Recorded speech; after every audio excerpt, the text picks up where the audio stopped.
Good evening. If you didn't know me, my name is Logan Abernethy. I'm a 15-year-old confirmation student and a freshman at Urbana High School. I grew up at this church. I can't remember a time when I was not part of it. Everywhere I go, I have memories of how Jesus changed my life through confirmation, puppets, choir, youth group, Sunday school, services, choir tour, and mission work.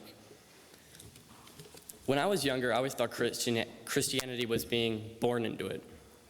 But now that I know that if I would choose a different path, I could do that.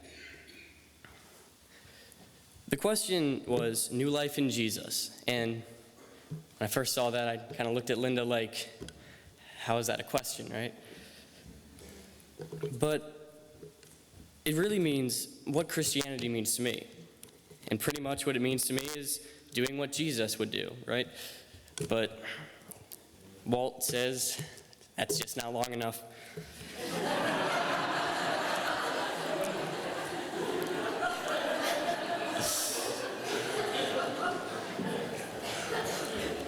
You have to do things not because you get praise for it or people look at you different, because you know that it's the right thing to do.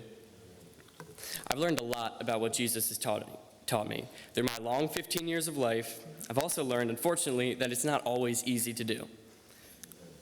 The right thing and the easy thing aren't the same thing.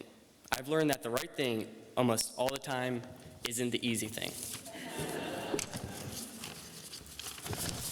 Surprisingly, going to confirmation every Monday morning was not what a 15-year-old boy wanted to do in his spare time, especially when I was in soccer season. I would go to school, go home for a few hours, go to practice, and then drive straight to confirmation, be home by 9, do my work, and then go to sleep. It came to a point where it wasn't very easy to do, but I knew in my heart that I had to do it because it was the right thing to do, and I wanted to do it. For a while, I wasn't sure if I wanted to get confirmed or not. It was a big question for me. I still have doubts about my faith, and I thought it was just me. But it wasn't normal for a Christian to doubt faith, right? According to Linda, that's wrong. She has doubts herself. And I thought if a pastor could have doubts herself, so could I. I think all Christians go through a point when they question their faith. And it's hard for us to believe that in something that we can't see, because everything in life is real.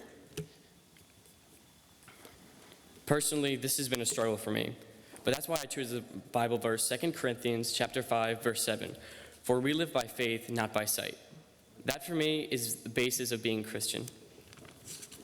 Also, I've been doing work in Nicaragua for mission work for a few years now, and the people of La Danta and the Fellowship of Christians on there, they're Christians.